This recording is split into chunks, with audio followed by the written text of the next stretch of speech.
All right, so chapter 27, Young's double slit experiment. Let's talk about that for a little bit.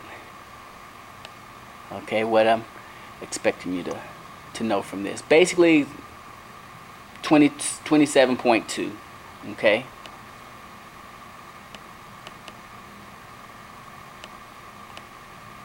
.2. What does 27.2 talk about? It's talking about a system. It's describing the physics of a system where you have a lamp. Just got a lamp behind a piece of, I'll just call it a wall. Be a piece of cardboard or something. Okay? And that lamp is emitting light. It's emitting monochromatic light. What does that mean? It's emitting light that has only one frequency, one wavelength. Okay? One wavelength lambda, one frequency F. Okay? And that light, this lamp is far enough away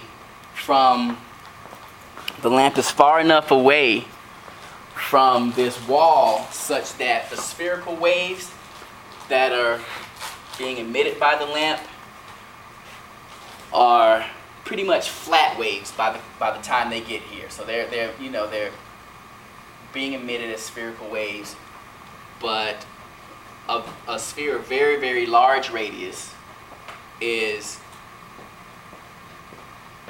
the surface of a sphere of very, very large radius. It's very, very close to that of being a plane. So you got these plane waves that come in, and they strike this wall, and this wall has two holes in it. That's why this is Young's double slit experiment. This wall has two holes in it. 1, 2.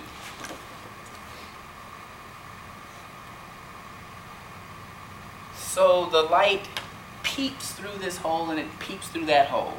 Okay? So the light is peeping through this hole, peeping through that hole.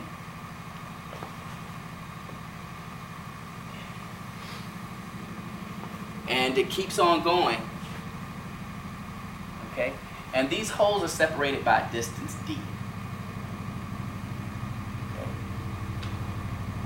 Alright, so they're separated by a distance d.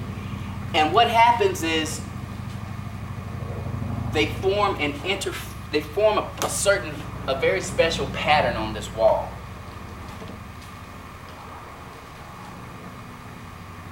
Okay? And I'm going to show they form an interference pattern on this wall. Okay? What do I mean by interference pattern? They form a pattern of light and dark fringes.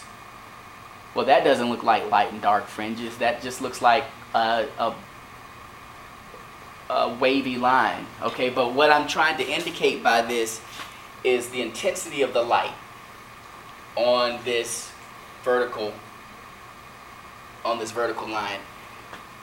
The brighter the light is, what I'm trying to indicate are fringes and dark, light fringes, bright fringes, and dark fringes. Okay, I'm indicating the bright fringes by the peaks and the dark fringes by the valleys. Okay, so you've got this central peak here. This is the brightest peak in the diffraction pattern. Okay, this is a bright peak, a bright fringe, and this valley is a dark fringe. And this peak is your second bright fringe, going in that direction. Bright fringe. And you've got one equal distance on the opposite side. That's your second bright fringe. And of course, I didn't want to skip over this dark fringe here. Okay, and this pattern keeps on going back and forth, light, dark, light, dark, light, dark, as you go this way and as you go that way. Okay? Now what I'm going to do is just write down this equation first and explain how to use it mechanically, and then I'll talk about how it came about. All right? So this equation here, n lambda over d, describes where these bright fringes are. It tells you what the location is for every bright fringe. And we number the bright fringes like so. We number the bright fringe. This is the 0th bright fringe. This is the first bright fringe. This is second. This is the third, and so forth. This is n equals 1, n equals 2, n equals 1, n equals 0, n equals 1, n equals 2, n equals 3. That's what that n stands for. Okay? All right? And that d stands for the distance between the slits, because that also influences how your pattern is going to look. Okay? And this wavelength lambda is the monochromatic, is the wavelength of the light that's being emitted from this. So it's only one kind of light, okay? One wavelength of light.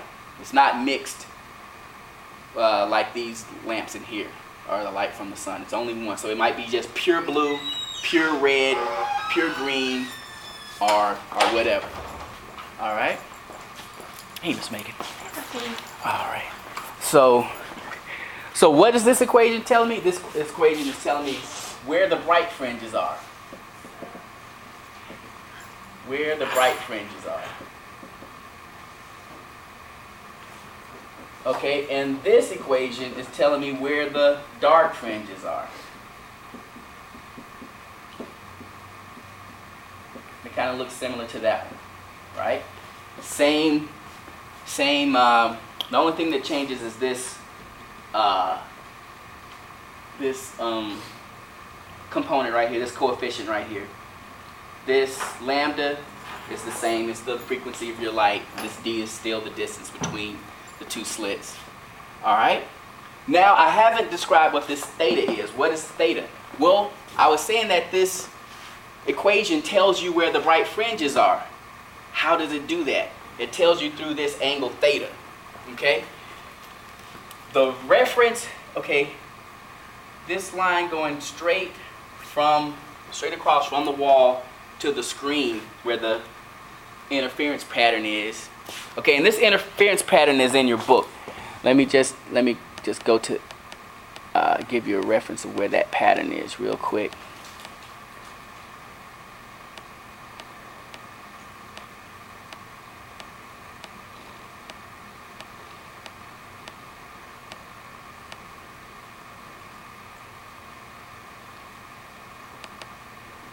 Okay, so this is the way it actually looks with the bright and dark fringes. It's figure 27.6.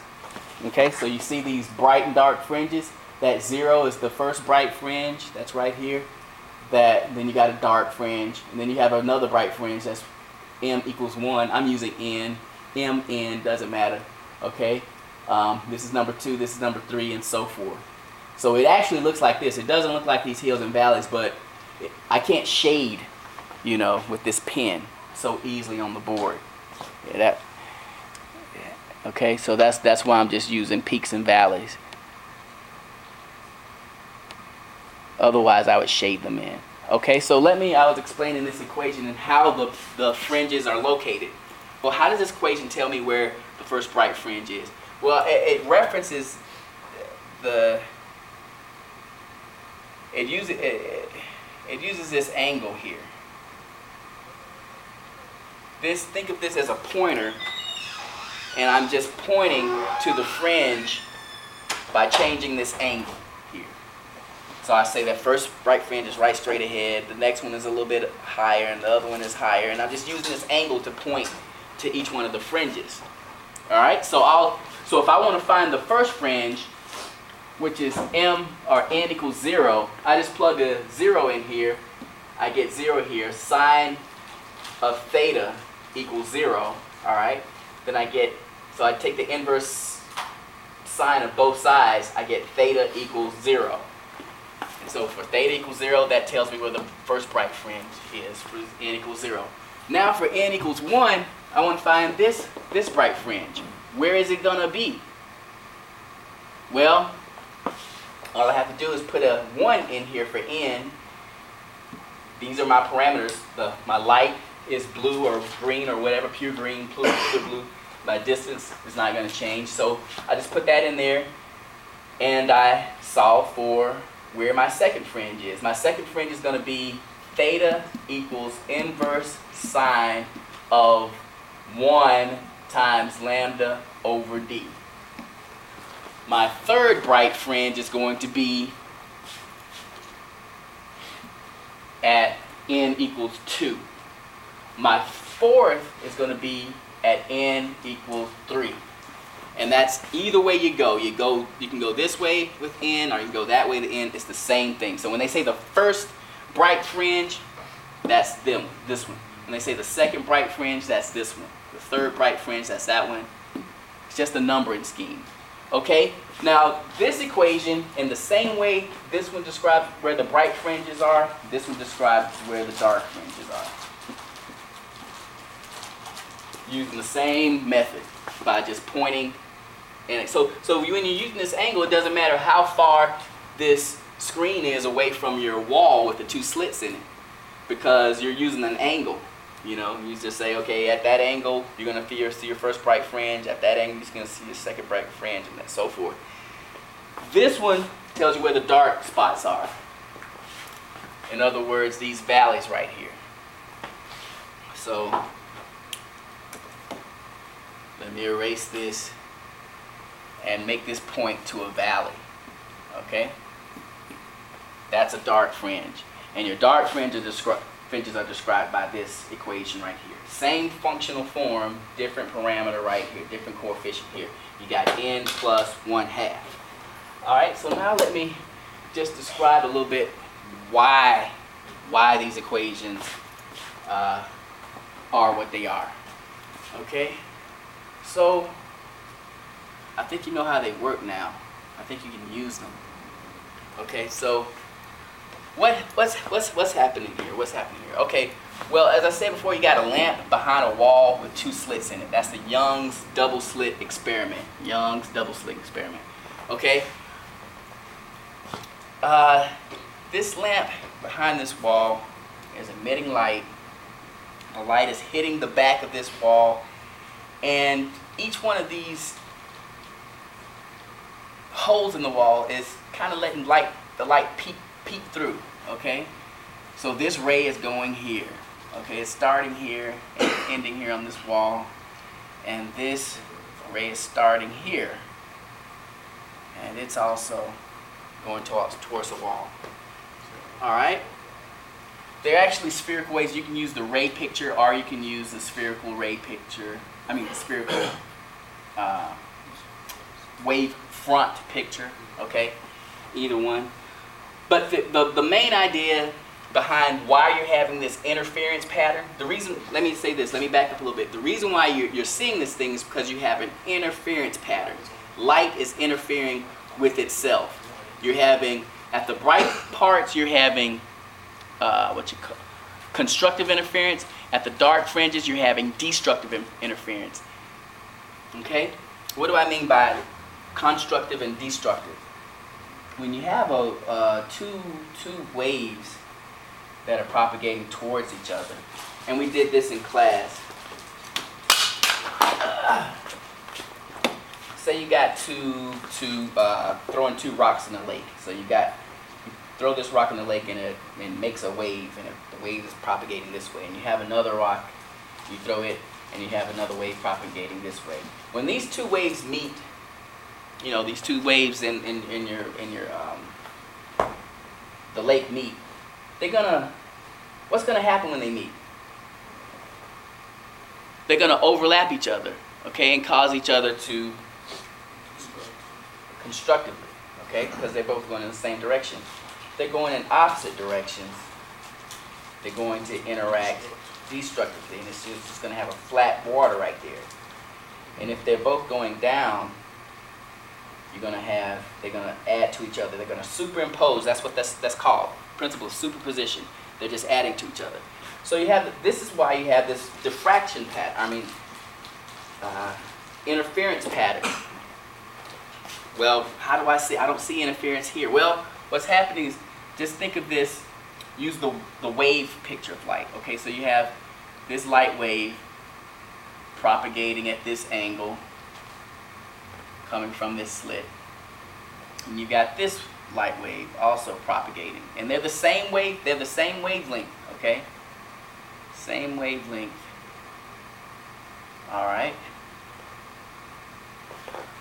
By the time they hit this spot on the board, one's going to get there at a certain time and another's going to get there at a little bit of a delayed time, okay? Because it's coming from this second slit.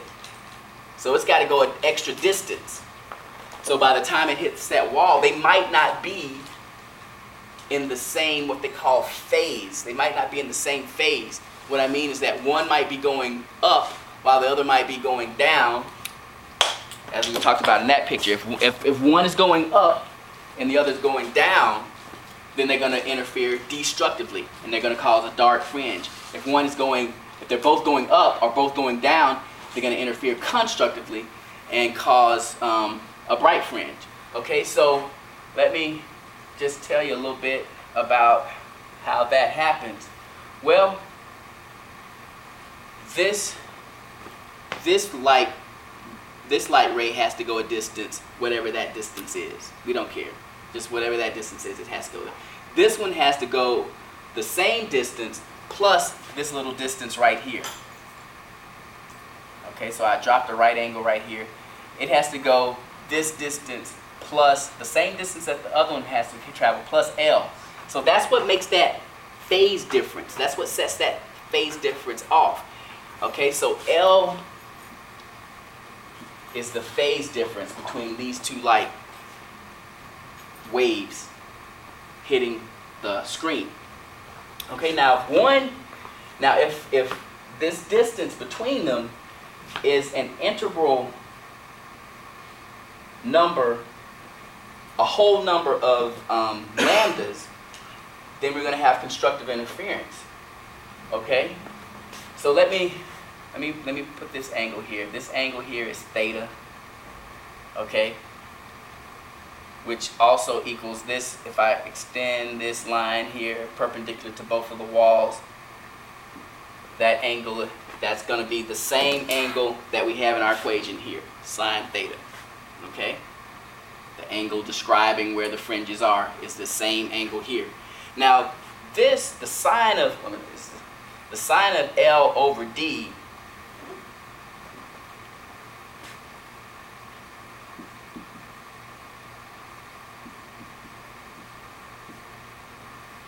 the sine of theta equals L divided by D. Okay? Now we were just talking about interference, constructive interference and destructive interference. If L is a whole lambda, not a piece of lambda, not a fraction of lambda, if it's a whole lambda, then that means that L is n times lambda, where n is an integer. That means that if n is an integer, then L is going to be whole lambdas. Not half lambdas, not 3/4 lambdas.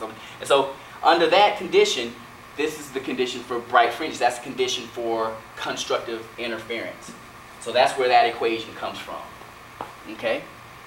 Now if this lags behind by a half of a wavelength, okay, so these are two waves that are in phase. The distance between here is a whole wavelength. This is lambda from here to here. From here to here is lambda. If I shift this a half lambda,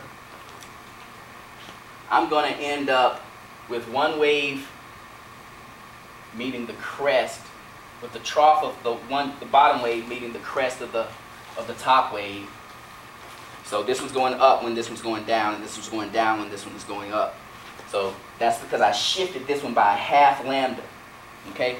If I shift by a half lambda, then L is going to be L is going to be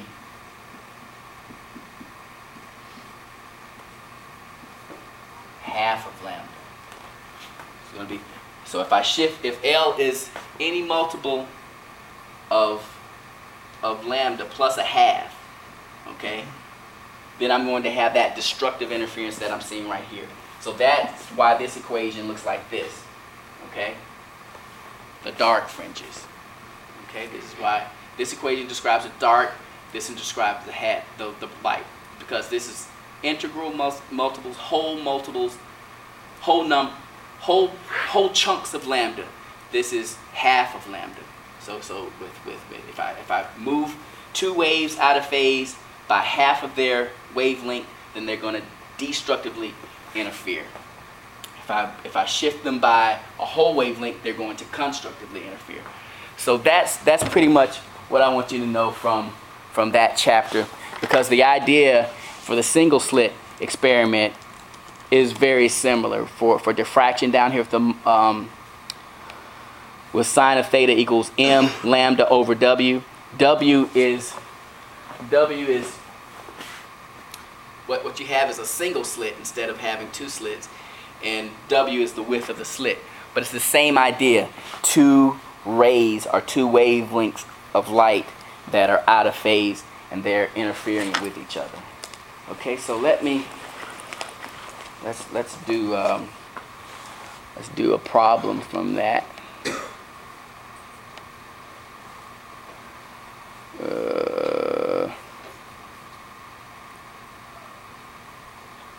All right, so let's do this one. Number 1, section 27.2, Young's double slit experiment. Let me blow it up.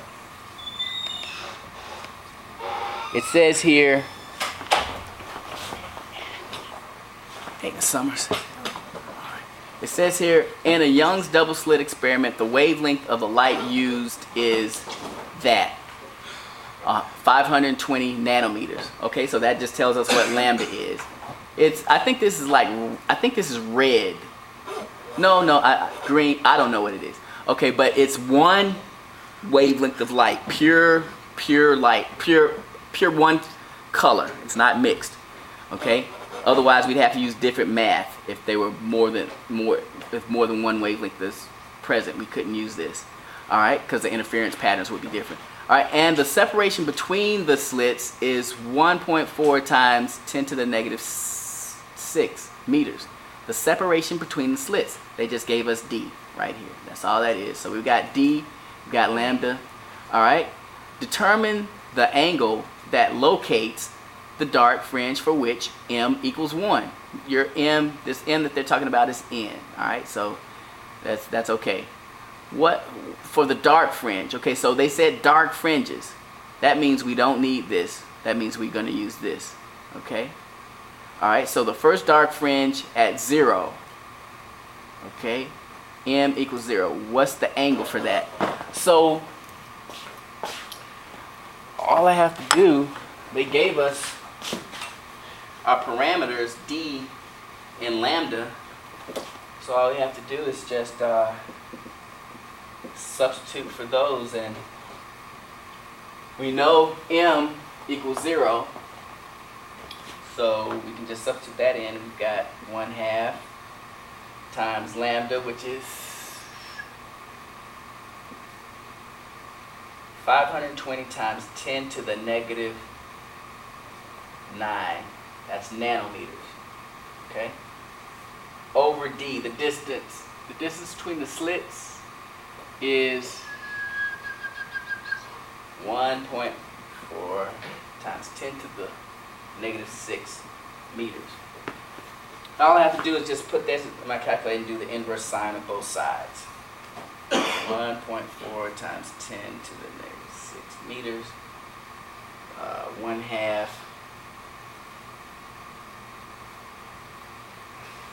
250 plus 10, 260 over 9.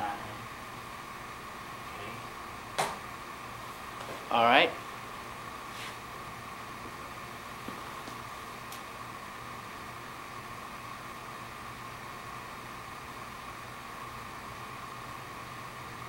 So it's going to be a little bit less, like 4 point, it's going to be like 40 something times 10 to the -3 degrees. Somewhere around that, okay? Put that into your calculator, in the high 40s, 48, 47 something. Dr. Reed, Uh-huh. you got to like sign inverse? Yeah, I did the, oh yeah. Sine inverse of both sides, yeah. That's what I meant to do. Okay, so you get the sine inverse of whatever you get there. Sine inverse of both sides. All right, so let's go ahead and calculate that. You get 10.7 degrees. What you got? 10.7 degrees. Okay, 10.7 degrees. All right, so all that's saying is that in order to find that first dark fringe, you just gotta angle it. You just look up by that angle, 10 degrees, and that's where that first dark fringe is gonna be. All right, and it depends on the distance between your slits and lambda. So that's how you use that. All right, now the bright fringe for which m equals 1. Let's do that one. So I'm gonna erase this.